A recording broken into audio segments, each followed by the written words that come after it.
Mwiriwe kandi twari turi kumwe hano hirya y'ejo ku isabato, ndabona amasura nabonye yagarutse. Hari isura imwe nabonye wenda itari hari, hariho n'undi muntu, nta mushyitsi tutari kumwe ku isabato mbonera. Tumwakire bavandimwe. Tumwakire mwiza. Data Imana iwezagire hamwe natwe, amen amen. Nk'uko ejo bundi twarimo kuganira ku bijyanye n'iminsi mikuru y'isi, nicyo twaganiriyeho mu gitondo. Hanyuma mu masaha ya nimugoroba twaje kureba umuryango uko ukwiriye kuba umeze, na cyane cyane ko twabonye ibintu twakwita imigera cyangwa virus bishobora gutuma urugo ruba rwiza cyangwa se rukaba rubi. Muri aka kanya ijambo umwuka yashimye ko tuganiraho riravuga ngo mube maso. Umugire gute? Ijambo kuba maso ni ijambo rikomeye cyane kuko bigusaba kudasinzira, sibyo? Ariko si ukugira ngo ntimuzongere kuryama nijoro, ahubwo tugiye kuba maso mu buryo bw'impwemu. Umwami wacu Yesu Kristo igihe yari amaze imyaka 3 ari kumwe n'abigishwa abaganirira abereka iby'ubugingo, yaje gutanga iyi mpanuro yo kuba maso mu gitabo cya Luka igice cya 12 umurongo wa 35 kugeza 48. Yavuze ibyo kuba maso, abigereranya n'abantu bategereje shebuja afite aho yagiye kugira ngo nagaruka bamusanganire vuba. Avuga amagambo akomeye avuga ati hahirwa umugaragu shebuja azaza agasanga ari maso. Avuga iby'umugaragu uzatanga iyi ngaburo ku gihe cyayo.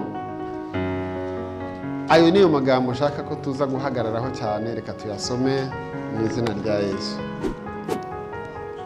Luka 12 tugiye gutangira ku murongo wa 35.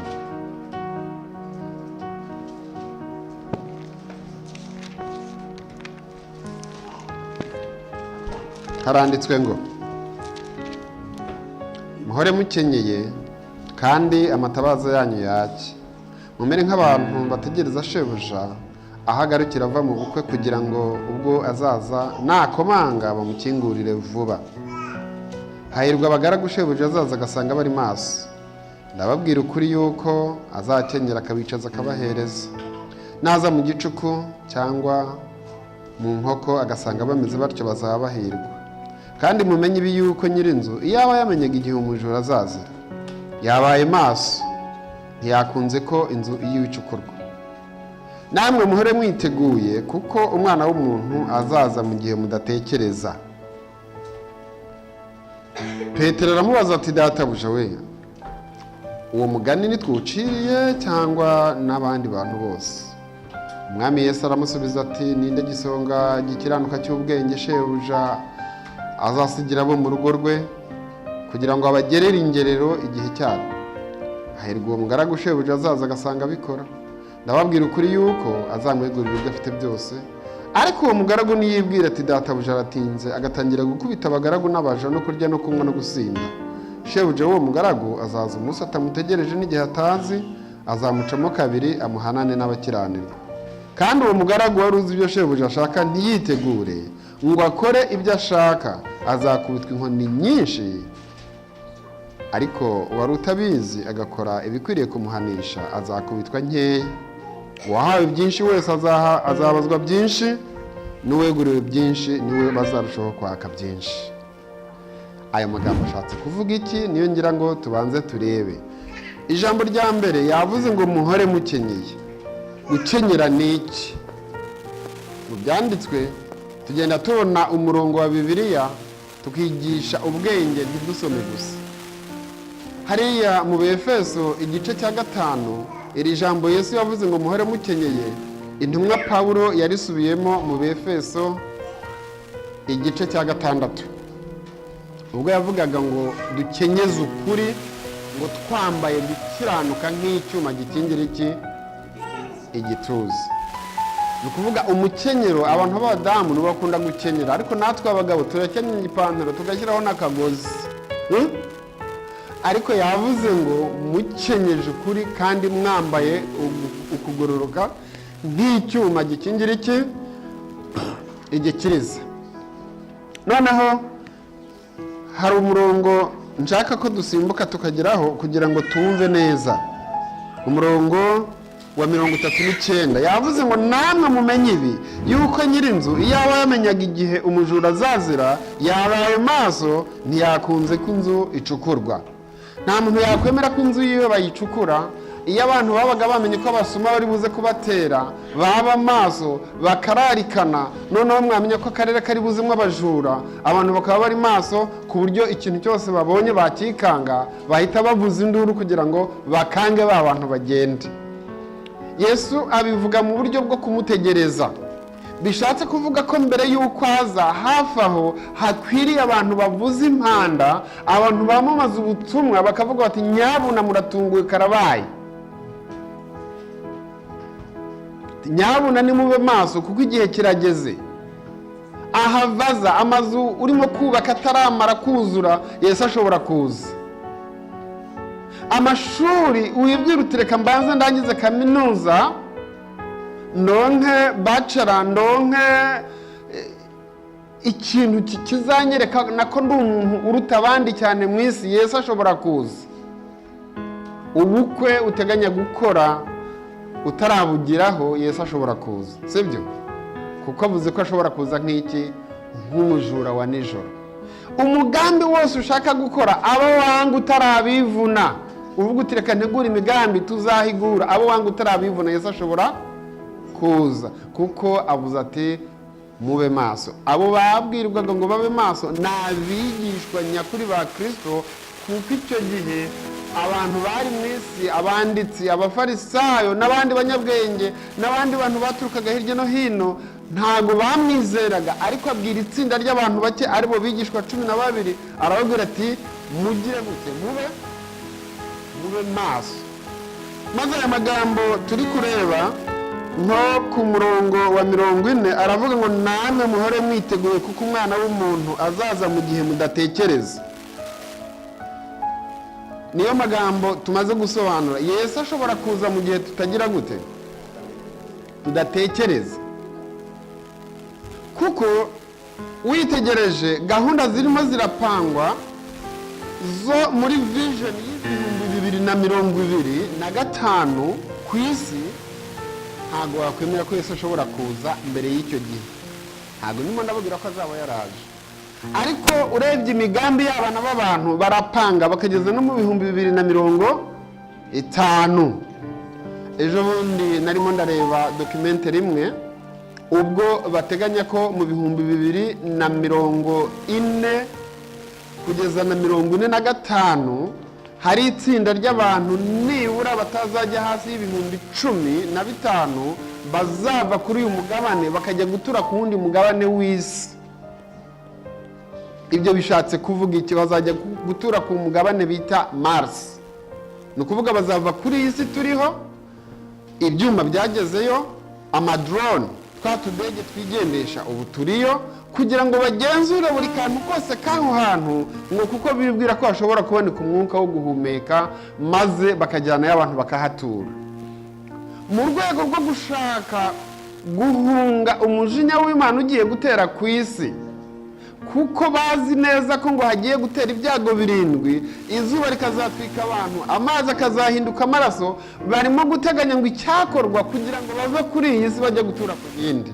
Abo ni aba science. Umugabo utuye mu Buholandi yemeye kuzariha miliyoni 1000 z'amadolari kugira ngo yishyure tike abashaka kujyayo bose. Hari umuherwe umwe w'umuholandi wemeye kuzatanga, ni ukuvuga biliyoni 100, ni ukuvuga ni miliyoni 1000, biliyoni 100 z'abantu bazemera kujya gutura ku mugabane w'aho hantu. Ubwo nakurikiranaga byarantangaje, habonetse umuntu umwe ukomoka mu Rwanda ngo uri mu ntara imwe ya Australia, nawe yariyandikishije.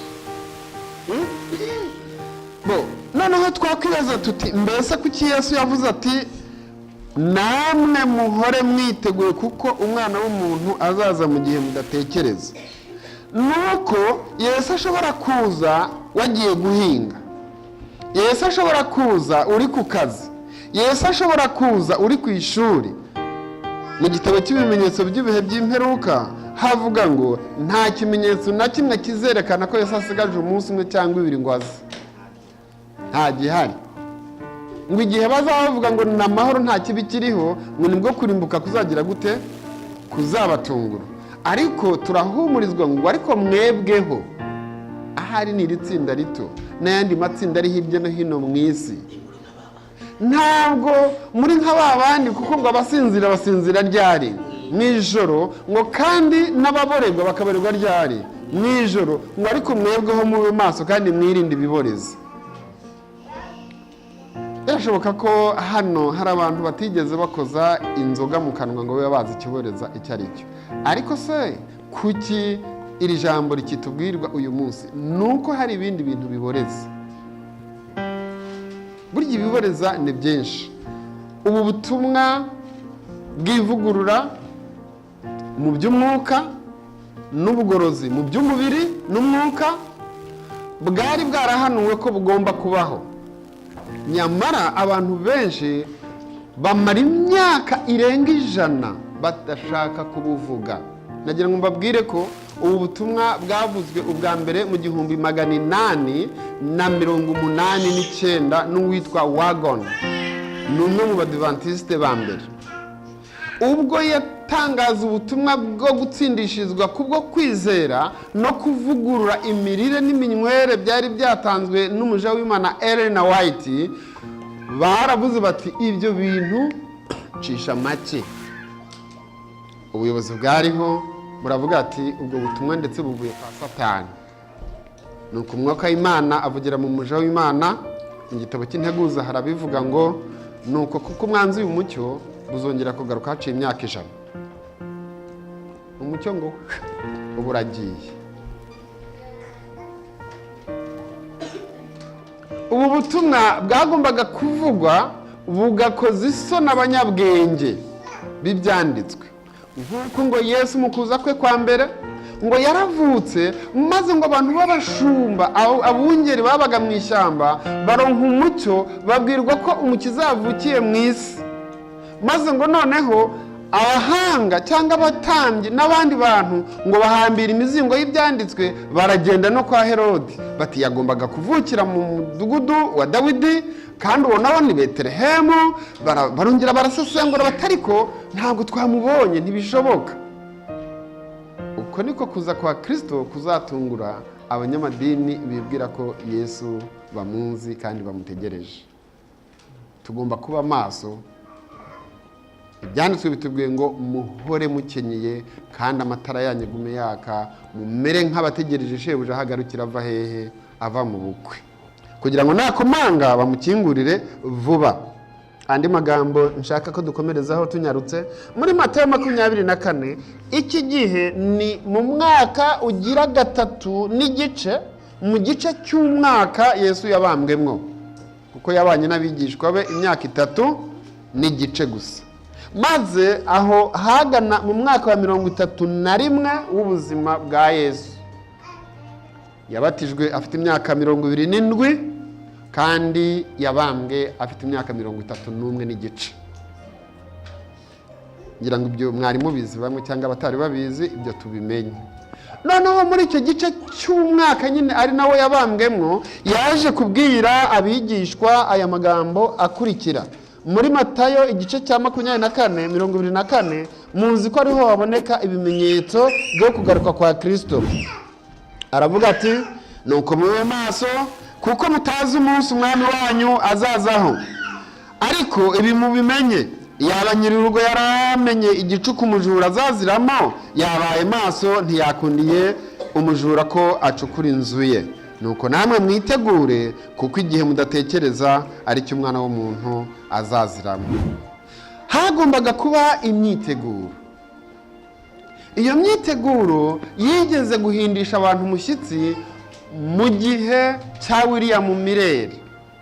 Nagira ngo mbibutse, ahagana mu 1835 ubutumwa bwari butuganije bwa Miller burya yarimo arabwiriza, kandi banze kwakira ubutumwa bwe kuko ngo yari umurimyi wo mu karere ka Maine hariya mu gihugu cya California, maze aboneka ko ari umuntu utize, umuntu udafite ubumenyi. Baravuga ati bishoboka bite ko ubutumwa nk'ubu bukomeye bwamenywa na Miller? Baramwangira. Ariko hari icyabukanguye. Ahagana mu 1790 muribuka ko aribwo habaye ibimenyetso bikurikira. Mu 1755 nibwo habaye ikinyamugigima giteye ubwoba cyitiriwe Lisbon muri Portugal mu Burayi, kirimbura abantu bagera ku 70,000 mu minota 6. Amazu menshi arasidagurika, maze ngo icyakurikiyeho izuba ririjima n'ukwezi mu ijoro ntikwatanga umucyo, guhinduka nk'amaraso, maze mu 1830 hakuba gukoroka kw'inyenyeri muri 33. Maze ngo ibyo byose babibonye habaho gukanguka bibwira ko ibimenyetso Yesu yavuze bibaye, kandi yari yarabivuze koko. Ariko bibagirwa akantu gato gusa. Yari yaravuze ati ibyo ntibyabaho, muze mumenye ko umwana w'umuntu ari ku rugi, ari hafi, ari hehe, ari ku rugi. Aravuga ati nyuma y'uwo mubabaro ibyo byose bizaba, ariko umwami azaba ataragira gute? Ataraza. Petero yavuze ngo umwami Imana ntatabya isezerano. Ari muri Petero wa 2 igice cya 3 dusoma umurongo wa 9 n'uwa 10 ko umwami Imana adatabye isezerano ryiwe nk'uko abantu batekereza ko aritinza, ahubwo ngo aba yihanganye kugira ngo jewe nawe tutarimbuka, ahubwo tubone umucyo tubashe kwihana. Niyo mpamvu iri jambo ryongeye kuvuga ngo nimube maso. Nimube maso. Ndetse no mu gitabo cya Zaburi 112 umurongo wa 4 naho turabona impanuro duhabwa. Burya Bibiliya niwo mucyo. Bibiliya niwo mucyo. Zaburi 112 turasoma umurongo wa 4 wonyine, ahanditse ngo abatunganye umucyo ubavira mu mwijima, uvira ugira imbabazi n'ibambe agakiranuka. Muri iki gihe cy'umwijima uteye ubwoba w'iyi si, ibyanditswe bivuze ngo abatunganye umucyo urabakira, maze uwo mucyo ukabakira nubwo baba bari mu mwijima. Ndagira ngo nibutse ko hari abantu benshi bamaze imyaka n'imyaka barakiriye umucyo wo kugaruka kwa Kristo, ndetse banditswe mu bitabo by'abategereje kugaruka kwa Kristo, ari bo Badventiste b'umunsi wa 7, sibyo? Ariko ikibabaje kandi giteye ubwoba nuko umucyo wivugurura n'ubugorozi bawurwanya. Bakagombye kuba ari bo bawigisha, ariko nibo bagenza gute? Nibo bawurwanya. Kubera iki rero bawurwanya? Ngo nk'uko abatambyi bo mu gihe cya Kristo batasobanukiwe n'ibyagombaga gukorwa, abaherezi bo mu gihe cya Kristo ntabwo babashije gusobanukirwa n'ubunebwe bari bafite n'ubupfu bwari mu ntekerezo zabo. Maze noneho Yesu ubwo yazaga baravuga ngo nta cyiza cyava i Nazareti, ndetse avuze ati nijye Kristo, ubuhanuzi busohoreye mu maso yanyu. Muri Luka igice cya 4 duhere ku murongo wa 16 baramufata bajya kumutembagaza ku mukingo w'umusozi, aho ngo bari baracukuye ibyondo byo kubaka amazu yabo, ahari ikimanga kinini cyane. Yesu anyura hagati yabo, maze ababwiye ko ari wo mutima w'ubugingo wavuye mu ijuru, batora amabuye bati turayagutera. Mbese abo bantu bari kwakirwa n'umucyo? Maze ngo kubw'icyo gihe igihe Yesu yazaga i Yerusalemu bwa mbere, igitekerezo cya Bibiliya kitubwira ngo yasanze barimo kuvunja amafaranga, yasanze bari mu byashara, amabizinesi yabo yari akomeye, urusengero rutakiri inzu yo gusengerwamo ahubwo ari inzu yo kuvunja, kugurisha intama n'inuma n'ibindi. Ibyo ngo babikoreraga kugira ngo ibya 10 n'amaturo bigwire. Maze noneho ngo Yesu arabarakarira, arababwira ati mbese ingoro ya data yahindutse isenga ry'abambuzi. Ariko ngo yakomeje kubahendahenda. Umunsi umwe ku munsi mukuru wa Pasika barangije ibihe by'ingando, arababwira ati yemwe ni kangahe nagerageje gushaka uburyo nabiyegereza ngo mbabundikire nk'uko inkoko ibundikira imishwi yayo, ariko mukananira. Nuko ngo ararira ati Yerusalemu, Yerusalemu wica abahanuzi. Yarimo aravuga urupfu bari bagiye kumwica vuba aho bidatinze. Maze noneho ngo ubwo yababwiraga ibyo byose bakamunanira, noneho arababwira tuhereye none inzu yanyu, mbere yari inzu yande yase, niko yayise, ariko ubwa kabiri aravuze ati inzu yanyu nyibasigiye ari iki? Ari umusaka. Reka mvuge ibitekerezo bigufi ibintu byabaye. Mu gitabo kivuga amateka ya Kiliziya Gatolika, ntacyo mfite hano, havuga uburyo kugwa kw'itorero ry'i Roma kwabaye. Ubwo bari binjiye mu bucuruzi bivanze n'umwami Nero, bakoranye na Constantine, abapapa barimo barakora ibyashara bihuye, kugeza ubwo ikibanza cy'ubupapa cyazamutse hejuru y'ubwami. Noneho bakaribo bimika abami, bakaba aribo bakora ikintu cyose, kandi uwo bashatse kwapfa agapfa. Icyo gihe nibwo ngo itangazo ryavuzwe mu gihe cy'abavuduwa ngo Babuloni iraguye.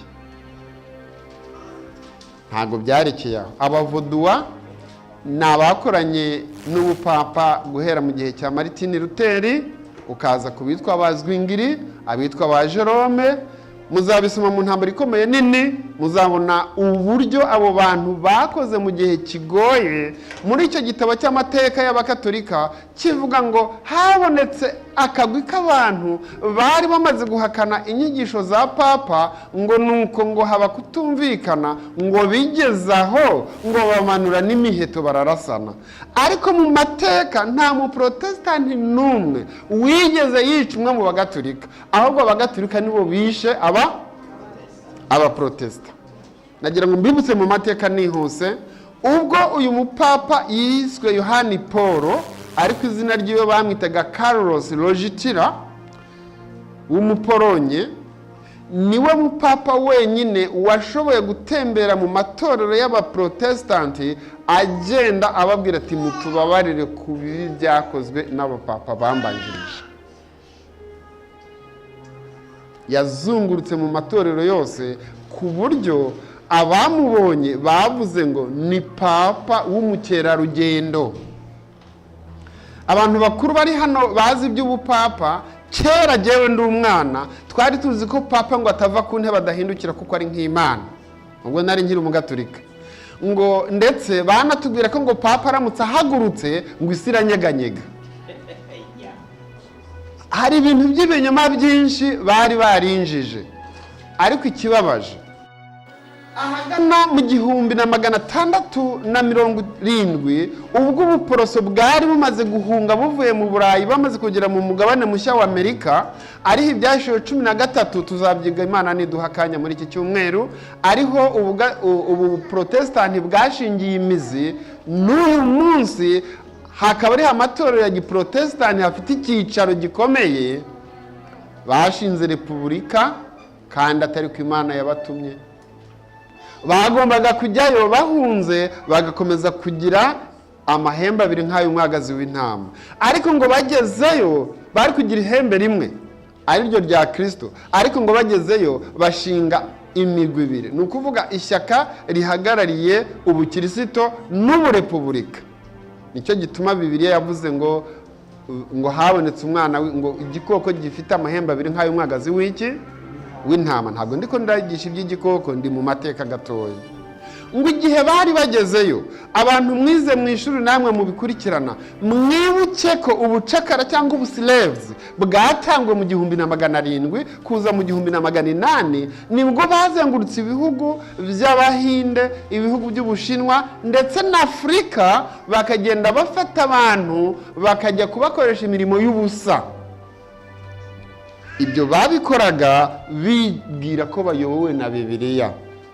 Mu gitabo cy'inama z'igitorero havuga ngo ibyo byanditswe mu bitabo byo mu ijuru kandi ntibazabura kubiryozwa, kuko Imana yari yavugiye mu Byahishuwe 12 ngo uwo mugore ngo ahabwa amababa 2 manini ngo nk'ay'inkukuma, ngo kugira ngo ahungire ahantu Imana yagombaga kumutungira. Aho kugira ngo batungwe rero n'iby'Imana ibahaye, bahitamo kwiremera ibyabo. Nuko icyo gihe kwikungahaza kwabo, Mirere ahaguruka mu 1833 aravuga ngo Babuloni iraguye. Ngo icyo gihe ntiyaravuze ubugaturika, ahubwo ngo yaravuze amatorero yahoze ari ayera, yo y'Abaprotestani, kuko bari barabwiwe nko mu itorero rigira 4 ari ryo Gisarudi ngo ufite intege nke ariko uri umuntu agize gute. Reka dusome ayo magambo mu Byahishuwe igice cya 2, ibyabwiwe abo mu itorero rigira 4 n'Abisarudi. Ngo wandikire marayika w'itorero ry'Isarudi uti, ufite imyuka ndwi y'Imana n'inyenyeri ndwi aravuga ati, aravuga amagambo ati, nzi imirimo yawe nuko izina ry'uko uriho nyamara ukaba uri ntumbi. Jya amaso ukomeze ibisigaye bigiye gupfa, kuko nabonye ko nta mirimo mwakoze itunganye rwose imbere y'Imana yanjye. Nukwibuka ibyo wakiriye n'ibyo wumvise ubyitondere wihane, ariko nutaba amaso nzaza nk'umujura, nawe ntuzamenye igihe nzagutungurira. Icyakora ufite amazina make y'Abisarudi batanduje imyenda yabo, nibo bazagendana nanjye bambaye imyenda yera kuko babikwiriye. Ahangaha ni inkebuzo y'ijambo ry'Imana. Yes. Sorry? Ishengero rya 5. Ni rya 5, sorry. Ni ishengero rya 5. Ababisarudi rero nibo Abaprotestani bageze muri Amerika baragwa. Bashinze repubulika, batangira gucuruza, kandi ikintu bacuruje kirababaje kuko bacuruje imibiri y'abantu n'ubugingo bwabo. Kugeza na n'uyu munsi urwo rucuruzo ruracyariho. Bacuruje imibiri y'abantu n'ubugingo bwabo. Sorry? Mu buryo bugaragara. Barabatwaraga bakabakoresha uburetwa. Barabatwara na n'uyu munsi biracyariho. Uyu munsi tuvugana nk'abantu mukunda gukurikira ibinyamakuru, abantu baturuka mu Burayi, abantu bo muri Amerika bafite ukuntu batanga amafaranga menshi. Wagira ibyago wabukoze accident, nahangaha muri iki gihugu birahari. Umuntu wawe yapfa atarwaye indwara imugirira nabi, nuko ntibakubwire, bagahita bihutira kumukuramo impyiko, bakamukuramo imitima, bakamukuramo inyama nzima zose, bakajya kuzigurisha ku bantu bariye nabi, bariyangiza kugira ngo babone imyanya isimbura iyindi. Si ibyo gusa rero, noneho ku bantu babikurikirana muzarebe ibinyamakuru icyo birimo kuvuga. Haciye imyaka 3 guhera mu 2013, Uburundi, u Rwanda, Uganda na Congo barimo gusahuramwo abana b'abakobwa bababeshye ngo bagiye kubaha imirimo, ariko iyo bagiye barapfa. Iyo bagiye barapfa. Hariho ikinyamakuru kimwe nasomye cy'umwana w'umukobwa bagize gutya, barabatwara abakobwa bagera ku 9, ariko we ngo agezeyo babasha kumukoresha ubusambanyi kandi bamubeshye ngo bagiye kumuha akazi kandi yararangije kaminuza disi. Yumva ko agiye gukorera amafaranga meza, ariko ngo ubwo bari bamaze kugera i Nairobi ngo yayobewe ahantu hari, kuko babageza mu nzira bamaze kubashyikana ahantu ngo nibiyuhagire ngo bitegure gukomeza urugendo, noneho bakabatera inshinge zibazimiza ubwenge, bakajya kubakoresha ibyaha nk'ibyo, akajya kuba indaya atarabishakaga. Kandi waramuka uvuze uti oya, ako kanya ntago bakwica ngo upfe ubusa, bahita bagukuramo umutima, impyiko n'ibindi byose, inyama z'imyanya yose bakabitwara. Uko niko ibintu bimeze uyu munsi. Mu Byahishuriwe 18 muzabona ngo abantu bazarira kugwa kwa Babuloni no kurimbuka kwayo, ngubwo bazibuka yuko babonaga amafaranga menshi. Nubona umudogiteri nko muri Kenya biramenyerewe, hari umunyakenya twabiganiraga yuko wibeshye abantu bashobora kugufata bahita bakujyana ahantu, bakakujyana ku bahanga babizi, abantu barize ubunesi, aho kugira ngo babukoreshe mu kugirira abantu neza, bakabukoresha mu kubica babakuramo inyama zabo zijya kunga ibyungo by'abandi bamaze kwangirika bagombaga gupfa. Icyo ni ikintu kirimo kuba. None rero tube maso, kuko ibibi byose byahanuwe birimo kurangira. Ndetse mu Batesalonike ba mbere igice cya 5 umurongo wa 3 kugeza 8 naho ijambo ry'Imana rifite icyo rivuga.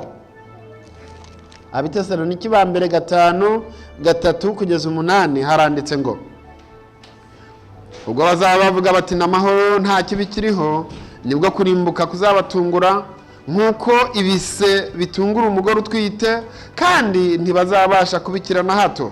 Ariko mwebweho bene data ntimuri mu mwijima ngo uwo munsi batungure nk'umujura, kuko mwese muri abana b'umucyo n'abana b'amanywa, ntituraba ijoro cyangwa se abo mwijima.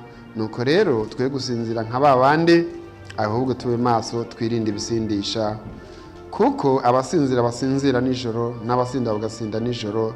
Ariko twebweho ubwo turaba amanywa twirinde ibisindisha, twambaye kwizera n'urukundo nk'icyuma gikingira igituza, kandi twambaye ibyiringiro byo kuzabona agakiza nk'ingofero. Amen. Rero reka noneho turebe, mbese umwuka w'ubuhanuzi wo uvuga iki? Mu gitabo cyo wifuzwa ibihe byose, ku rupapuro rwa 589 ku gace ka 2 hari ikintu harimo kutubwira 589 kugeza kuri 590 ku gace ka mbere hejuru ho buke.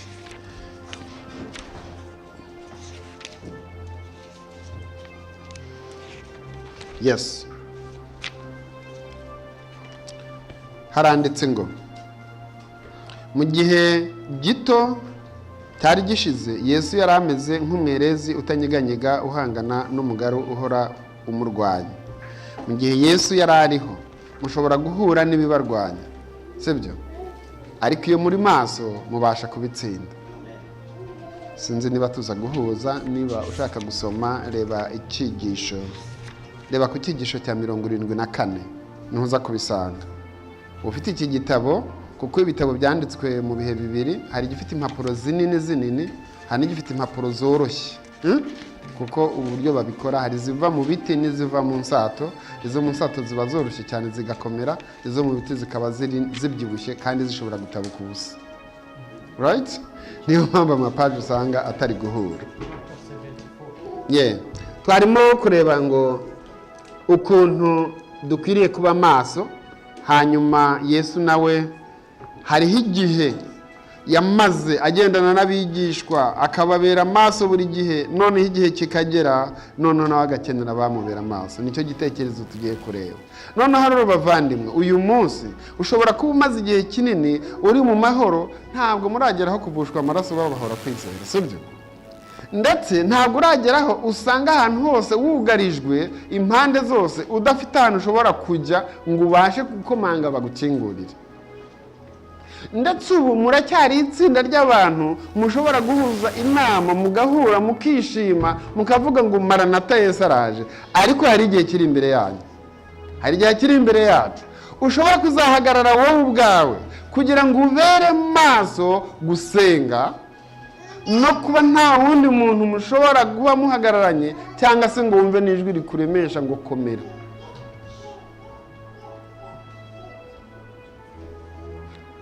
Nibuka amagambo ya Yesu muri cya cyumba bagiye kujya i Getsemani, yaravuze ati murejejwe ariko si mwese ariko nabo yiringiraga.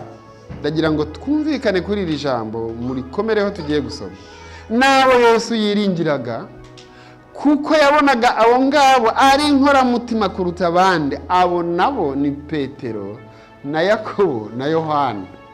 Dore ko Yakobo yari mwene se, burya Yakobo yari umuhungu wa Yosefu, umugabo wa Mariya. Uwo yaramwiringira ati nawe ni umuntu umuvandimwe nk'uyu, ntabwo nta cyago cyamfata. Noneho Yakobo, noneho Yohana we yari mwene nyina wabo, ni kuvuga yavuka ku muvandimwe wande wa Mariya, mwene nyina wabo. Hanyuma Petero rero yari umugabo w'intwari ukunda kugendana na Yesu agasubiza ibibazo, yamubonamo ubutwari kabisa. Wa wundi yagize ngo aravuga ati nkurikira, agahita ahaguruka. Ndetse agatekerezo ke ni wa wundi abonye imyaka 3 ishize yaramusanze ati mwami, ko twasize byose tukagukurikira, amaherezo yacu ni ayahe? Kuko nta gashahara yari bwabone. Aha ushobora gutindiganya ukazibaza uti none umushahara uzaza ryari? Burya ibyo dukora bizava mwiki? Ariko byanditswe ngo hahirwa uwihangana akageza ryari? Imperuka. Ubu ngubu impamvu ubutumwa bwavuje nuko hari ababukora kuko babona iki? Agashahara. Uramutse ugakase yahakarika akajya mu factory nk'abandi. None wowe niba warahagurutse kugira ngo ube uhagarariye ukuri kw'iki gihe, we kwitega kuzahabwa umushahara. Joseph wari pasiteri kandi warahembwa? Ntabwo mwahembwaga? Mwari mufite amahirwe. Abandi rero barapangiye umushahara, barapangiye umushahara. Ariko Pawulo hari ijambo yakoresheje, aravuga ngo abana sibo bahunikira ababyeyi, ahubwo ababyeyi nibo bahunikira abana. Yagombaga gukora kugira ngo afashe abagiye kubwiriza ubutumwa. Niyo mpamvu umurimo w'ivugabutumwa ry'iki gihe udakeneye abagabo bashaka amafaranga y'umushahara, udakeneye icyubahiro icyo ari cyo cyose, ahubwo ukeneye abagabo bitanga n'abagore bashobora kwitangira kugira ngo uyu murimo nukorwa urangire, kuko turi mu gihe cy'umurimo w'abakozi ba 11. Turi mu gihe cy'umurimo w'abakozi ba sangahe? Impamvu iki cyigisho cyaje kugira ngo tukige uyu munsi cyo kuba maso, nuko aba bagabo ngo bari bahagaze ngo biriwe umunsi wose ntacyo bakora. Mbese ni bande? Nuko ubutumwa bwo gutsindishirizwa kuko kwizera n'ivugurura n'ubugorozi bwatanzwe mu 1800 mu gihe cy'abakozi ba 9, ariko noneho aba bagabo bagahita bicara ntibagire icyo bakora kugeza ubu ngubu mu 2010. Ntacyo barimo barakora. Ngo nyir'urugo asohotse arongera basanga hahandi yiringiraga ko nabo ari abakozi bari mu ruzabibu, maze arababaza ati kuki mumarira umunsi wose muhagaze ntacyo mukora? Niko gukanguka kwabaye, ari nabwo butumwa buriho ubu bw'ivugurura n'ubugorozi. Hari ibintu bigomba gukorwa kugira ngo tube maso. Ndagira ngo ntuzafate icyo udafite, ntuzibwire ngo ndi iki kandi utari cyo. Icyambere mu kuba maso kwacu tugomba kuba abagwaneza. Icyo ni icyambere. Nubwo bagutuka, nubwo bagucobogoza, uzirinde kubasubiza cyangwa kubarakarira no kubivumbura. Turi kumwe? Icyo ni icyambere. Icya kabiri nuko tugomba gukora tutiteze ko tuzashimwa.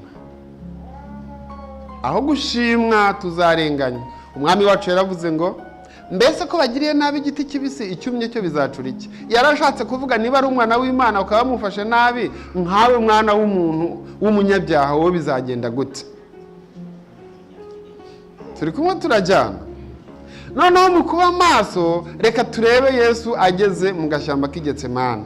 Ndagira ngo uyu mwanya nawe uvaha mu bitekerezo tuyinjirane na Yesu hahandi mu gashyamba. Ubwo ngiye gusoma aya magambo uyagira yawe uyatekereze. aravuze ngo mu gihe gito cyari gishize Yesu yari ameze nk'umwerezi, igiti cy'umwerezi utanyeganyega, uhangana n'umugaru uhora umurwanya. Ibitekerezo binyuranye by'umutima wuje uburyarya wari waragerageje kumurwanya bibi by'ubusa. Nk'umwana w'Imana yari yarahagaze ashikamye yambaye imbaraga z'ubumana, ariko ubu bwo yari ananiwe ameze nk'urubingo ruhungabanywa n'inkubi y'umuyaga. Yari yegereje iherezo ry'umurimo we anesha, ku ntambwe yose atera agenda atsinda imbaraga z'umwijima. Nk'umaze guhabwa icyubahiro yajyaga avuga ubumwe afitanye n'Imana. Ubu noneho muri iri joro ricuze umwiza ijwi rye ryumvikana nk'iryo kunesha, ahubwo ryari ryuzuye umubabaro wa kimuntu. Rya jwi ryahora ryumvikana ryo kunesha, noneho ryuzuye umubabaro wa kimuntu. Ayo magambo y'Umukiza agerageza kubigishwa be bahunikiye. Ayo magambo y'Umukiza yageraga kubigishwa be bahunikiye. Yaraya ngo, Data niba bishoboka iki gikombe cy'indenge, ariko bye kuba uko nshaka ahubwo bibe uko wowe ushaka. Tugomba kuba maso kuko igihe giye kugera ukavuga uti Data niba bishoboka ibi bintu mbivemo. Nibigenda nk'uko uzibuke ko Yesu kunesha kwe yavuze ngo bibe uko ushaka. None Yesu yari afite iki? Muzi ko yarasanga mu bumana, umuyaga warahushye mu nyanja ati cishwa make. Abadayimoni barahaguruka bati muri bangahe? Ati turi igitero. Ati ngaho ceceka. Sibyo? Wa wundi wari utwe na dayimoni arasaragurika ati muvemo, aragenda. Wa wundi abigishwa abana n'ijoro ryose, ahageze ati niki cyatumye akimubona amuvamo. Umwana wa Yayiro arazurwa n'ibindi, ariko Yesu yarageze ubumana bwari bumaze gucishwa bugufi, noneho ubumuntu buwari bwo bushyirwa imbere kugira ngo asogongere ku mubabaro w'urupfu.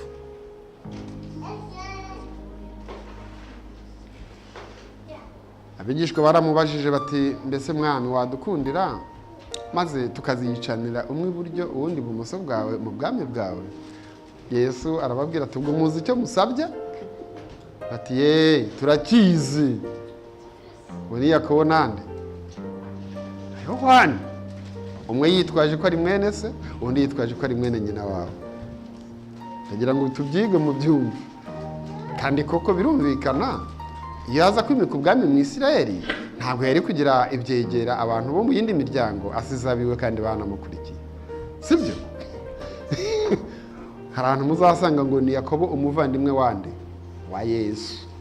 Ndetse no muri Mariko igice cya 6 muzasanga bavuga uwitwa Yakobo ni wa wundi nyine bagendanye, afite n'icyete rimwe yanditse muri Bibiliya.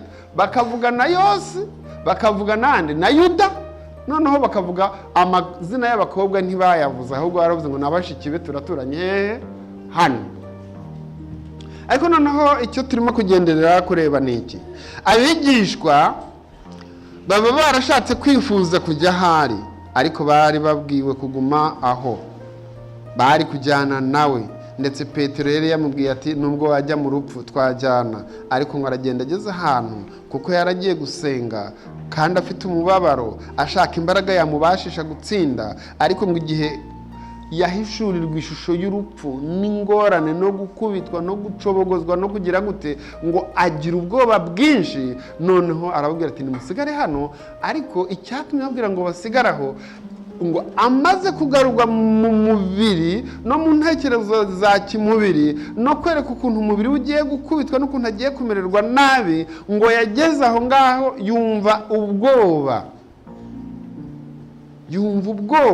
Nicyo cyatumye atabaza ati Data niba bishoboka iki gikombe kigenze gute kindengane. Amagambo ari aha ngaha ariyo mpamvu navuze tuyashyireho ubwenge n'umutima, tube maso cyane. Yesu agarutse aho abigishwa bari asanga bisinziririye.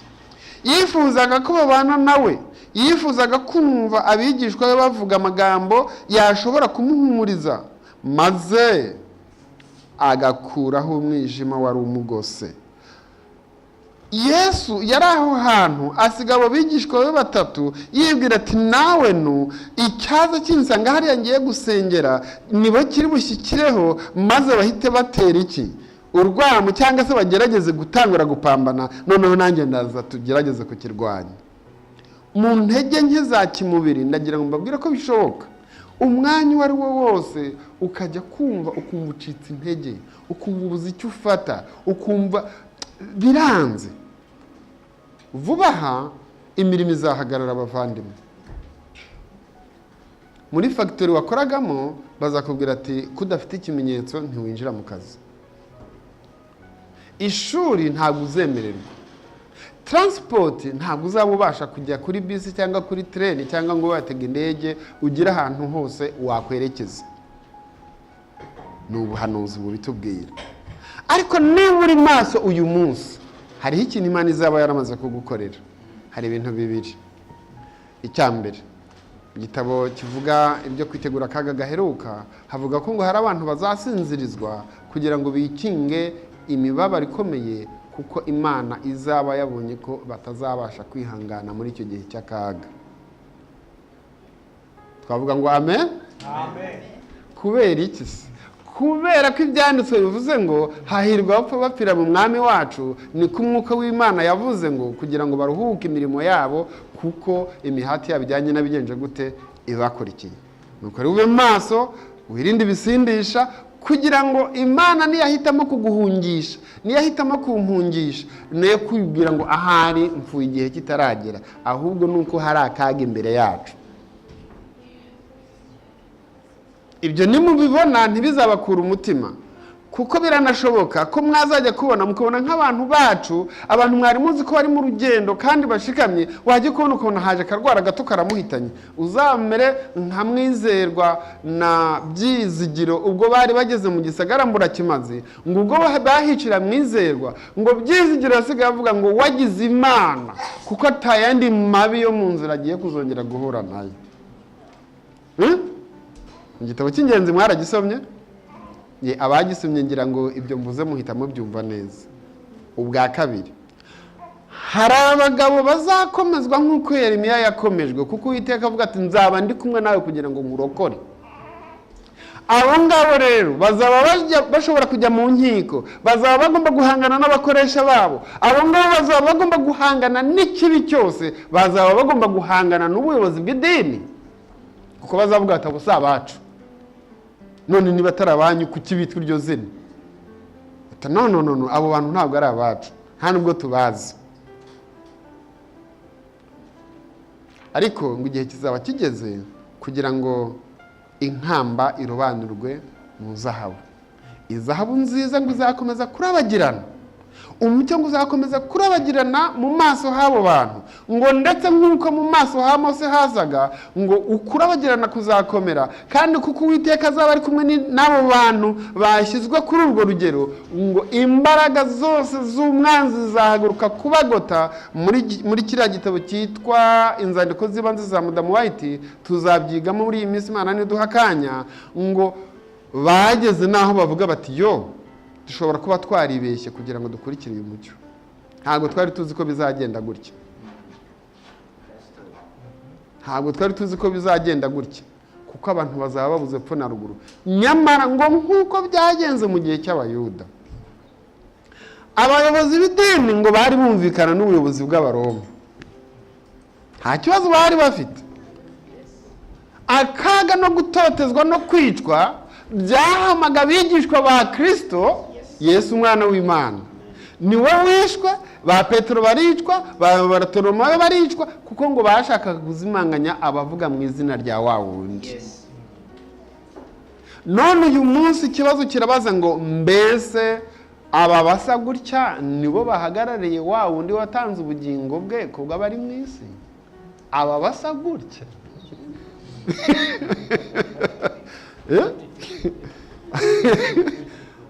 batagira teoloji ntabwo aba basa gutya nibo bahagarariye wa wundi watanze ubugingo bwe kubwo abari mu isi. icyo gihe rero mu kuba maso hari ibintu tugomba gukora bitatu. Icya mbere, tugomba kuyoborwa n'ijambo ry'Imana, Bibiliya. Icya kabiri, ibitunaniye gusobanukirwa tugomba kuyoborwamo n'umwuka w'ubuhanuzi. Icya gatatu kinakomeye, tugomba kuba abanyamasengesho. Ibintu bingahe? Ufite ibyo byangombwa ntabwo azanyeganyezwa. Ntabwo azagira gute? Ntazanyeganyezwa. Mu gitabo gitoya mfite hano tugikomeje haranditse ngo, aka gatabo bakita umwiteguro w'imvura y'itumba. Amagambo ngiye gusoma hano ari ku rupapuro rwa 19, kandi ni amagambo yakuwe mu gitabo cyitwa Ibihamya ku Babwiriza, paje ya 507. Urumva ngo dukwiriye kumenya tudashidikanya ko umwuka wera nasukwa, abatarakiriye bose kandi ngo bishimire imvura y'umuhindo cyangwa ubu butumwa bw'iki gihe batazabona kandi ngo basobanukirwe n'agaciro k'imvura y'itumba. Ntibazabona kandi ngo basobanukirwe n'agaciro k'iki? K'imvura y'urushana, k'imvura y'itumba. Yes. Uri kuravuga imvura y'itumba, mbega bishatse kuvuga iki kugira ngo buri muntu wese atahure imvura icyo ari cyo? Mu gitabo cya Yoeli havuga ko Uwiteka azatuvubira imvura zibiri, imvura y'agatasi n'imvura y'urushana. Bishatse kuvuga ko imbuto z'ubutumwa bwiza iyo zije, nk'uko iyo umurima ubibyemo imbuto, igihe imvura itaragwa ntizibasha kumera. Umwami wacu yamaze imyaka 3 n'igice ari kubiba imbuto mu bantu, ariko nta mbuto yari bwamere ngo haboneke abamwitangira, ndetse na Petero wamwemeraga kuruta abandi akanamwemeza ko ari Kristo umwana w'Imana nzima, ntabwo yemeye ko bajyana mu rupfu. Ariko igihe yababwiraga yarababwiye ati, ndabizi neza ko ibyo mbabwira ubu mutashobora kubyihanganira byose, ariko umwuka niyamara kuza, uwo ngiye kuzabaha ngeze kwa Data, niwe azatura ku byanjye akabibaha. Uwo niwe agereranywa n'imvura, kuko igihe imvura yagwaga mu mitima yabo ku munsi wa Pentekoti, kandi imvura kugira ngo igwe igendana n'umuyaga, sibyo? Ari nta muyaga nta mvura igwa. Ikimenyetso nk'icyo cyarabaye, ngo haba umuriro ukomeye, ngo maze wisuka kuri iyo nzu, nk'uko ibihuherezi by'imvura biza, ngo buri muntu abonekaho urumuri rw'iki? Rw'umuriro, maze ngo noneho bavugisha izindi ndimi. Uyu munsi iki kimenyetso kiracyakenewe. Noneho imvura y'agatasi cyangwa se imvura y'umuhindo yaguye, ni wa mwuka watanzwe ku munsi wa Pentekoti, ari nawo ukibaza iki kibazo ngo kuki mumara umunsi wose muhagaze ntacyo mukora. Nimwibuke iyo mwari muri. Hari isomo nigeze koherereza mwene data umwe muri mwebwe, twarimo kuganira kubera intambara mwari mutangiye murimo, naramwandikiye ndamubwira no ku munwa nti, nimwibuke ihamagarwa ryanyu. Mwibuke ihamagarwa ryanyu. Imana yajyaga gukoresha abandi, ariko kuki yahisemo gukoresha mwebwe? Kugira ngo mwerekane ukuri n'ibizira birimo gukorerwa mu isi no mu itorero ry'Imana. Kandi muhagarare mushikamye, muvuge muti, uku niba ariko kuri, ntidushobora gukebakeba ngo tujyane n'imigani cyangwa no guhendahendwa ngo kumbure mugiye kuduha umushahara, kumbuye mugiye kutugira abandi bantu, ariko kugira ngo tujyane na systeme ipfuye. Muhagarare mushikamye, mukenyeje ukuri, mwambaye gukiranuka nk'icyo bagiye kingira igituza. Nkira aho ngaho rero, bya bintu bitatu navuze, ikintu gikomeye cyo gusenga ni ukukibera amaso cyane. Niko mu Efeso 6 havuze ngo mubere maso. Mu gitabo cy'Abefeso ni igice cya 6 umurongo wa 18. Cyaka tugende tunyarukiriza kuri uwo murongo wa 18. Havuze ngo kandi mubere maso kugira gute? uwahageze nafashe asome yihute kugira ngo tujyane n'aka kanya mbona agasigaye ari kagufiya. Abefeso 6:18 gusa. Haravuga ngo Okay, nahageze reka nsome. Ngo musengeshe umwuka iteka ryose mu buryo bwose bwo gusenga no kwinginga, kandi kubw'ibyo mugumye rwose kuba maso musabira abera bose. Aka kajambo mukumve, kandi kubw'ibyo mugumye rwose kuba maso musabira abera bangana iki? Bose. Noneho ndagira ngo mbabwire ikintu gikomeye. Ubwo nabonaga uyu mucyo, ubwo nifuzaga kugenderamo, ubwo ntari mfite imbaraga zo kugenderamo, ndetse kuko nabonaga bidashoboka, nanjye numva ndi umuntu ukonyera, nahuye na mwene data umwe ambwira uburyo yaronse uyu mucyo. Nakoraga imirimo nk'iy'abandi, navaga muri jiya ku rusengero, ariko nataha simbure kunyura ku mukobwa w'inshuti yanjye. Ntabwo byantera isoni, nubwo ku isabato ntaburaga kugaruka kuririmba, ariko abaririmbyi barasambana, sibyo? Abaririmbyi barasambana kandi bagakomeza kuririmba. Nuko umunsi umwe ambwira ikintu gikomeye aricyo umuntu agomba gushaka.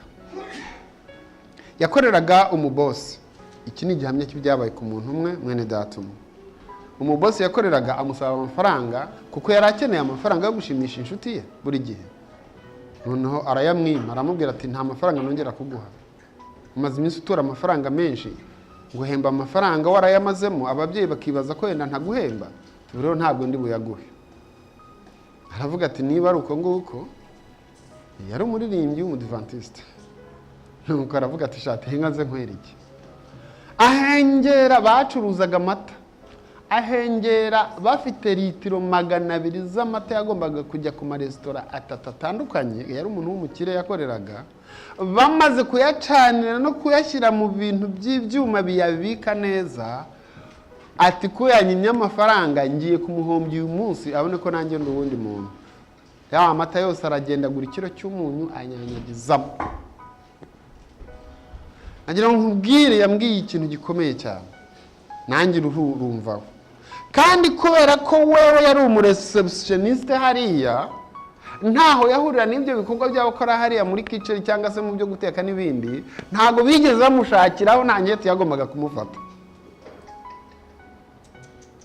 Abasore bagera kuri 6 bakoraga muri urwo ruhande barakubiswe inkoni, barabohwa, banajyanwa gufungwa kuko batemeraga ko babikoze. Muri Afurika abantu iyo utemeye ikosa baragukubita. Nuko wakabireba kicecekera kandi azi ko yabikoze, ariko ari umukirisito. Ikibabaje, ariko nagira ngo mbabwire icyiza kuko Yesu ari mwiza. Ikibabaje kandi cyakomeye nuko igihe cyageze Yesu akamusanga ahari. Ndagira ngo nkubaze, wibaze wose ijye ugiye kukubaza, mbese urafite ibanga wahishe rya Satani? Uyu mwene data Elifazi igihe cyarageze ava aho hantu kuko abonye ko ibintu bimeze, aribaza ati yenda nketi yazakorwa bakabivumbura, ariko nta izaba. Ahamara ukundi kwezi, ahamara n'ukundi, aho bigeze n'akakaza akavamo. Ariko ngo yaragegera ahantu asanga aho abantu b'Imana bakiriye uyu mucyo barimo gusengera. Yishimira kubana nabo, ajya mu materaniro kuko ngo bumva inyigisho n'ibyigisho bafite birimo kugera ku mutima. Uko niko umwuka yamutwaye. Maze baramubwira bati suzuma umutima wawe urebe ko hari icyaha wahishe muri wowe, niho uzagabana impano y'umwuka wera. Niba ufite umwuka wera urabizi, niba warahishuriwe Kristo urabizi. Umuntu wese muri mwe, umuntu wese muri twe agomba gusenga kugira ngo ahishurirwe Kristo. Kandi ntabwo ari guhishurirwa Kristo mu bitekerezo no mu byo wiyumvira no mu marangamutima no mu bigumbagumba. Oya, Kristo ugomba kumuhishurirwa wowe ubwawe, ukamenya ko umufite, akakubwira ati mwana wanjye ibyaha byawe urabibabariwe. Maze none icyabaye kuri uyu musore, ubwo yari amaze kugera aho hantu, haje ikimenyetso kimwereka yuko ari umunyabyaha, yakubitishije abantu, aravuga ati wowe uri umwicanyi ndetse. Maze inyigisho imaze kumufata, arabaza ati jyewe nakoze ibi n'ibi, kuko abantu bose bagombaga kwatura. Nagira ngo mbabwire bavandimwe, turakeneye umuntu wese ko yatura icyaha cye mu izina n'icyo wibagiwe n'ibyo waba warakoze utarihana, kuko Satani we hari ahantu yabyanditse akaba yiteguye kubigarura kugira ngo aguce intege mu gihe cy'akaga, maze uzabura ubugingo. Uvuga uti Imana ntiyananyemera, ariko dukeneye guhabwa gukiranuka k'ukuri kwa Kristo, tukambara Kristo. Noneho imibereho yacu ya kera ikibagiranwa. Mu gitabo cy'imigani havuga ngo Kristo akira umuntu wese atitaye ku byo bamurega, atitaye ku kuntu abantu bazamuvuga. Nawe ntuvuge ngo abantu bazavuga ngo iki nibabona ngendeye muri uyu mucyo w'ubutumwa bwiza. Oya, ahubwo uvuga uti Yesu, nubwo byansaba gufungwa, nubwo byansaba gupfa, uzabyirengera. Byamugendekeye gutya rero, byabaye ngombwa ko ajya kwaturira wa muntu yakoreye icyaha igiteye ubwoba. Kandi ibyo byabereye mu gihugu cy'u Rwanda. Yari bosi, kandi uwo mubosi ni umusirikare ufite ipeti rya koroneri. Uwo bosi ni umuki? Ni umusirikare ufite ipeti rya koroneri. Kubera izi ntambara zabaye z'amoko, uyu muhungu wamukoreraga ni umuhutu, umukoroneri ni umututsi. Ni mu Rwanda ejo bundi. Ibintu byari bigiye kuba ibindi, kandi wowe ntazi Imana. Noneho abwiwe n'umwuka, abwiwe n'ijambo ry'Imana ngo ajye kwatura ko we yononye ya mata, ko n'abantu bose bakubiswe barengana, ko n'abafunzwe barenganijwe, ko n'abagurishije ibivi by'amasambu yabase ngo bishyure ya mata yapfuye litiro 200, ko byose ari we yabikoze. Mbese uriteguye kujya kwatura ibibi nk'ibyo ku musirikare?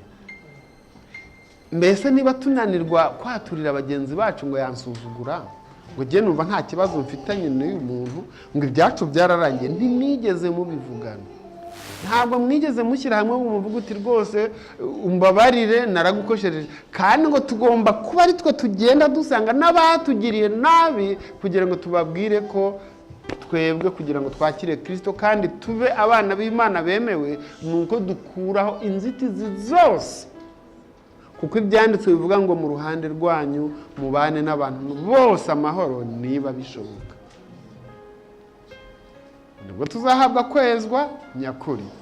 Uyu musore yaraje, nagira ngo nk'abantu bazi u Rwanda, yavuye ahantu bita mu Mutara, yagombaga kuza kwaturira icyaha cye mu Bugesera. Kandi ugenda n'amaguru hari urugendo rw'iminsi 2, kuko nabi wabo bari barimutse aho hantu bimukira hehe iyo ngiye. Inga ndebe mu Burundi nta ntara nyinshi nzi, ariko turebe nk'umuntu waba avuye muri Ngozi, ndahazi, noneho akaba yajya iyo Makamba agenda n'amaguru, yahagenda umunsi umwe akahamara. Ni iminsi 2. Yafashe urugendo araza agera ahantu bita ku Ruhuha, niba hari uhazi. Ageze ahantu bita ku Ruhuha, niho uwo musirikare yari afite yabareye, kuko ngo icyo gihe abonye ko ibintu bigenze, yagurishije inka ye y'ifirizone kugira ngo yishyure abantu yari yaranguyeho amata, kandi ashobore kubandanya n'ibikorwa byiwe. Noneho araza, ageze aho hantu, nk'uko Yesu yageze ahantu, yavuye iriya ubutumwa bwiza bwamukozeho, aza afite umuriro w'uko aje kwatura icyaha cye. Ati nubwo banyica, ariko jembe nduwera. Yumvaga afugurumana ashaka kubona ijuru, nta kindi. Ati nubwo yanyica, ariko Satani yari yashyize umutego hafi y'urugo rwa wa mugabo. Ariko kuko Yesu ari mwiza, yaramugobotse yohereza marayika. Reka mbibabwire, ubwo ngo yazaga ageze hafi aho, yagiye kubona abona wa mugabo arimo aratambuka n'abasirikare bamuherekeje. ziko koroneri atigendana akimukubita amaso gutya umutima uramukubita ati nubivuga arakwica ntubona ukuntu ameze nubivuga arakwica dore ni inyamaswa ngo amubona mu ishusho itabaho nuko arakata ajya gucumbika ahandi hantu ntiyagenda ngo abivuge buraca ariko bukeye yibaza ukuntu azasubira mu mutara ataratura cya kintu gusa mbigenje yo sinsubirayo kandi ni ntabivuga ntabwo imbaraga y'umwuka wera nanjye nkoreramo nimbivuga aranyica ibintu ni bingahe kwatura icyaha bingana gupfa kandi kutacyatura nabyo bingana gupfa noneho twavuga nka Yobu tuti nubwo Imana yanyica naba nkiyizeye Dawidi yarabajijwe ngo tuguteze iki kuko wamaze gukora icyaha imbere y'Uwiteka aravuga ati nigwire mu maboko y'iki y'Imana maze noneho umunsi wa kabiri yarahagurutse araza yagera ku irembo akahaca ngo yahazengurutse inshuro 18 ataratumbera irembo agacaho akongera akazenguruka ati yo ndagowe noneho ngo biramugora kugeza ubwo yageze ahantu hari igiti cy'umunyinya inyuma y'urwo rugo bimunaniye umugoroba ugeze yiriwe azenguruka byamunaniye kwinjira ngo atumbere irembo aribona ku manywa maze noneho ngo ageze munsi y'icyo giti umutima uramurya ati sinagenda yanyica Satani arambwira ati ntuhirahire ariko umutima wo gufata inzira ngo asubire iwabo mu mutara nawe urabura ni umunsi wa kangahe ni umunsi wa kabiri maze kuri uwo mugoroba ngo yicara munsi y'igiti ararira mbese uramaze kurizwa n'ibyaha byawe ararira nk'umwana noneho hanyura umuntu w'umudamu wari umuturanyi w'uwo mugabo wahera aho ngaho asanga umusore w'imyaka 22 arimo ararira imyaka 20 n'ingahe aricaye hasi arimo ararira ubu n'ubuhamya yamaye twicaranye aramubaza ati niko wa muhungu we byakugendekeye gute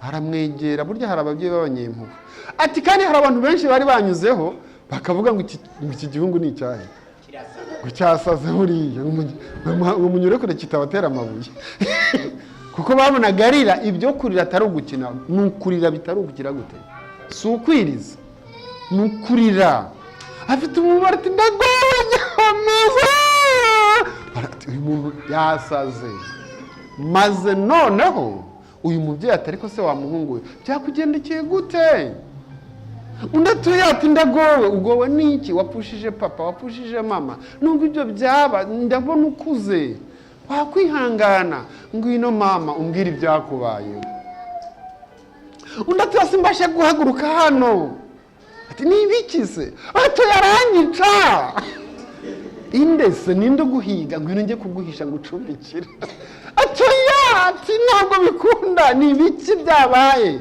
aramubwira ati nukuri nakoze icyaha none nananiwe kukihana ati cyorere nakoze icyaha none kukihana ni ikihe sha kimbwira icyo cyaha cyakunaniye kwihana ukihana gute kwihana ntubizi urapfuka mugasenga ati oya narapfukamye ariko ntabwo bikunda ngomba kwatura kuko nakubitishije abantu nakoze ibibi bidashoboka nateranije abantu bamererwa nabi arigiye none ibintu nigira nyoni nyinshi ntibabimenya none nacumuye kuri uyu musirikare kandi namubonye ngira ubwoba nimbivuga aranyitse ni iki wakoze nishe litiro 200 z'amata ntibabimenya kuko nari namusabye amafaranga yo kujya kwiryohera arayanyima nuko nanjye nkora icyo cyaha aho arahombagurisha n'inka ye y'imbyeyi kuko atigeze abimenye ariko nkaba numvise mpatiwe kuza kukimwaturira nta kuntu namugera imbere aranyica kuko ibyo yakoreye abantu ndabizi ndetse n'abantu babimenye ko ari igihe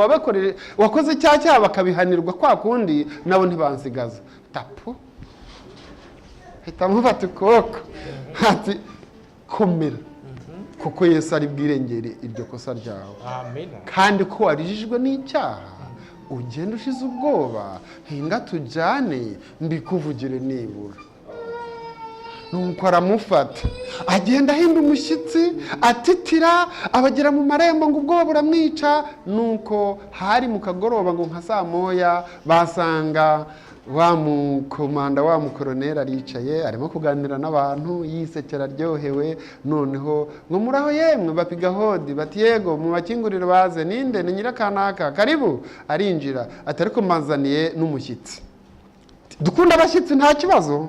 Nuko barinjira, noneho bahingutse, ese sha ni wowe bavuze ngo uri umushyitsi kandi usanzwe uri umwana wacu hano? Noneho ntabwo yihanganye, ahita akubita amavi hasi aravuga ati ya mata ntabwo yaje ari butangurire, ati ya mata ni njye wayishe. Ntabwo bishekeje, ni ukwihana.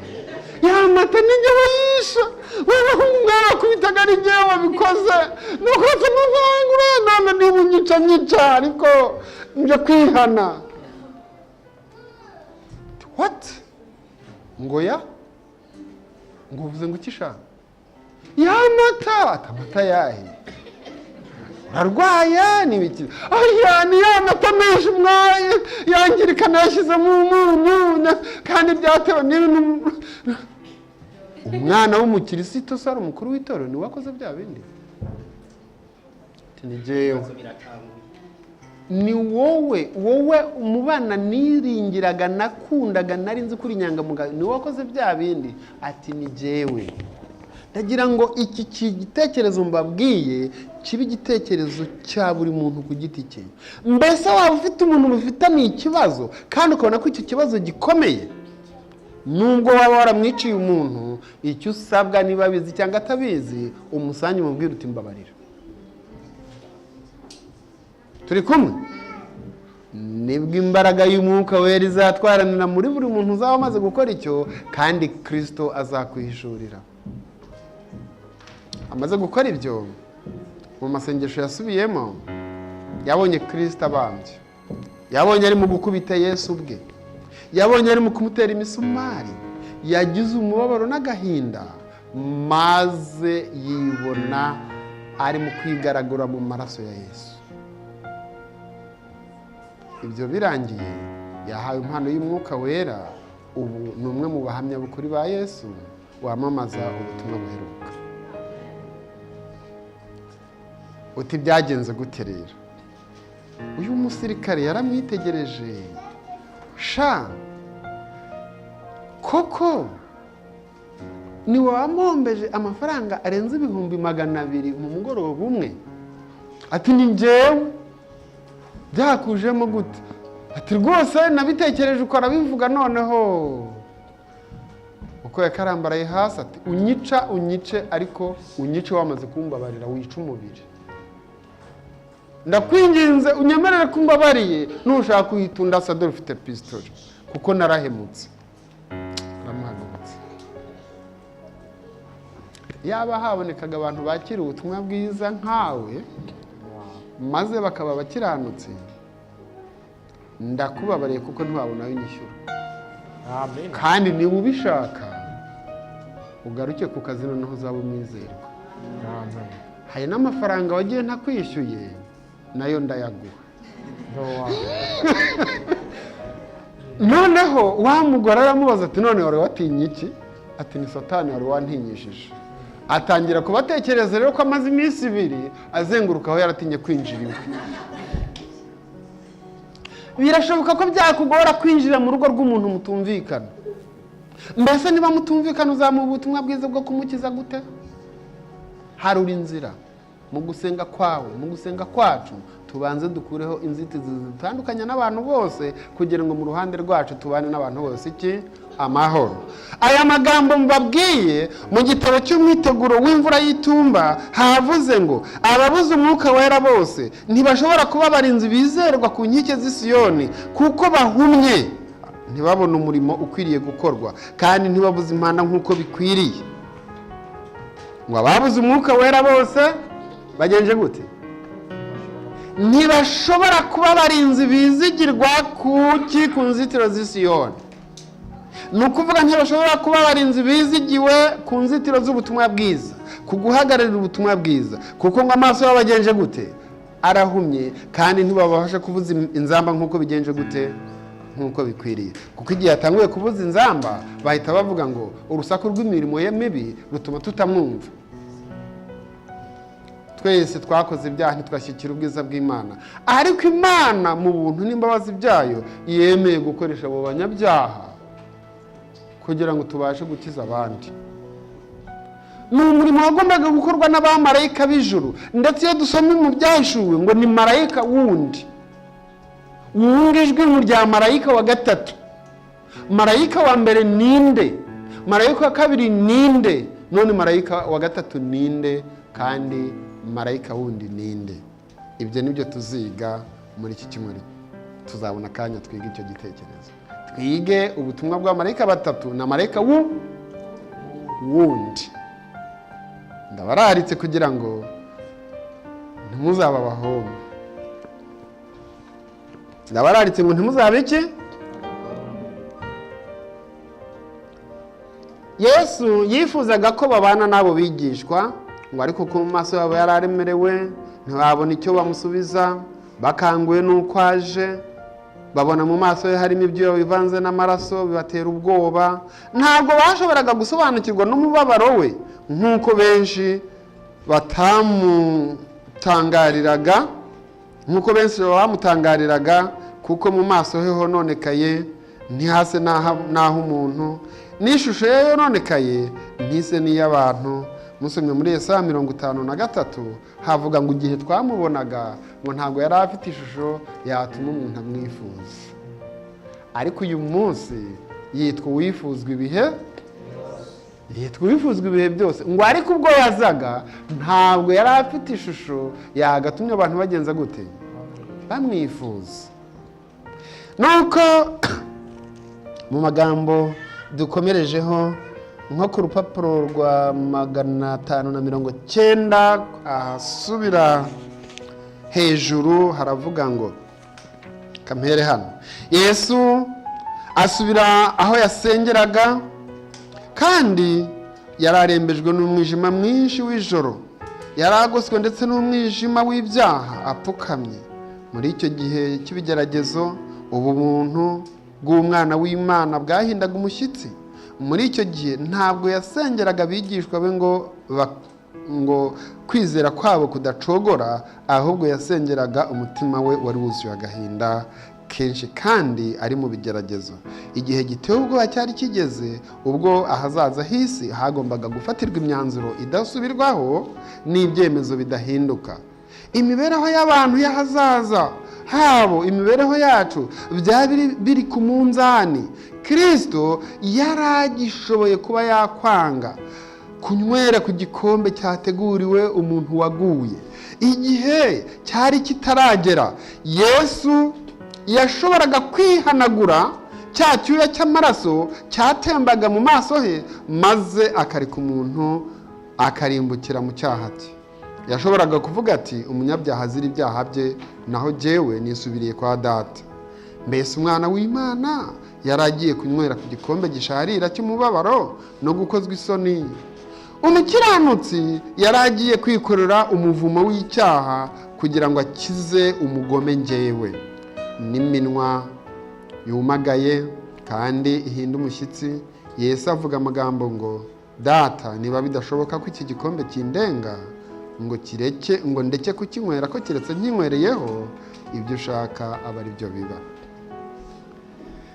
Niba hari ingorane ufitaniye n'umuntu wese, niba hari ingorane ufitaniye n'abantu, aho ingorane zaba ziri hose, senga, soma ibyanditswe, yoborwa n'umwuka w'ubuhanuzi, atura icyaha cyawe, uvuga uti ibisigaye Yesu byikorera.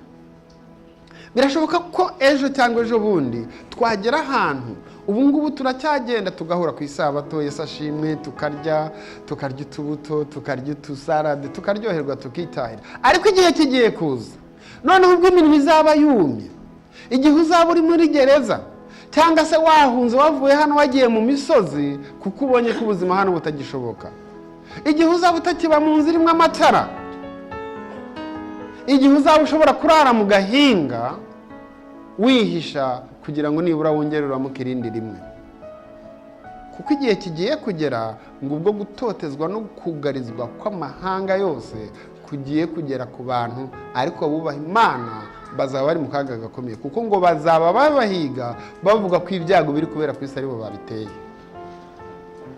Bazaba baduhiga bavuga ko ibyago biri kubera ku isi ari twe twagenje gute, twabiteje.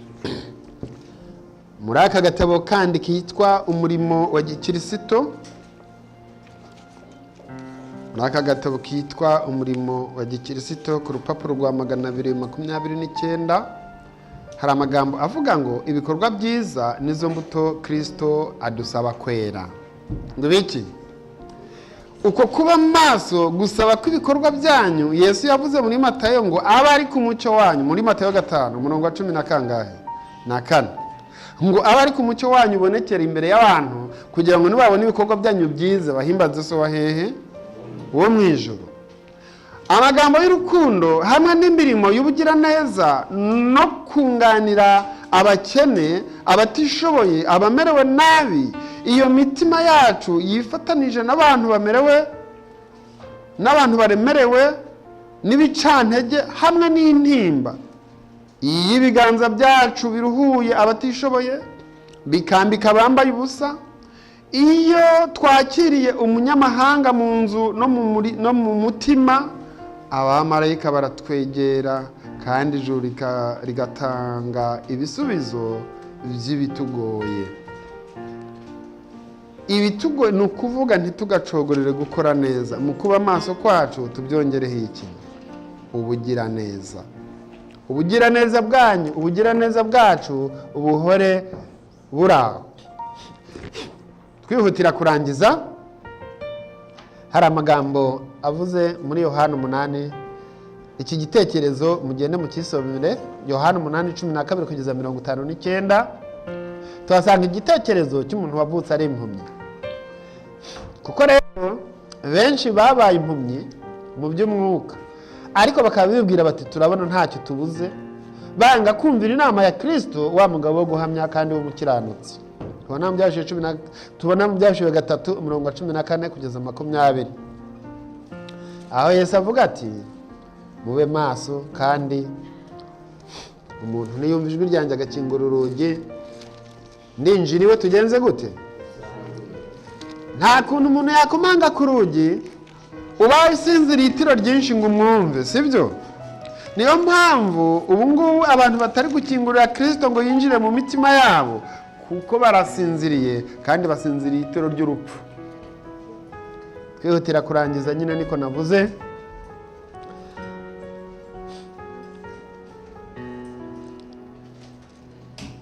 Mu gitabo cy'ubifizwe byose tubonye ko yabereye maso, abatari bamwitayeho bari basinziriye, kandi n'ubu ngubu ijuru ritubereye maso nubwo wenda twaba tutabyitayeho. Nuko rero tube maso kubw'igihe kiri imbere. Umwanzuro muri Yesaya 58 umurongo wa 1 kugeza 5 hari amagambo atubwiye ngo mwandike ngo shyira hejuru uvuge cyane we kwigarura, kuko uzi ko isi isigaje igihe gito ikarimbuka. Urabyumva? Shyira hejuru uvuge cyane we kwigarura, kuko uzi ko igihe cy'isi gisigaye kingana iki? Ari ubusa. Maze muri Ezekiyeli 3:16 kugeza 19. Gende Ezekiyeli 3 ni Ezekiyeli 3:16 kugeza 19. Niba amaso yawe yarahumutse, Uwiteka agushyiriyeho kubiki? Kuba umuki? Umurinzi. Uwiteka agushyiriyeho kubiki? Umurinzi. Umurinzi wande?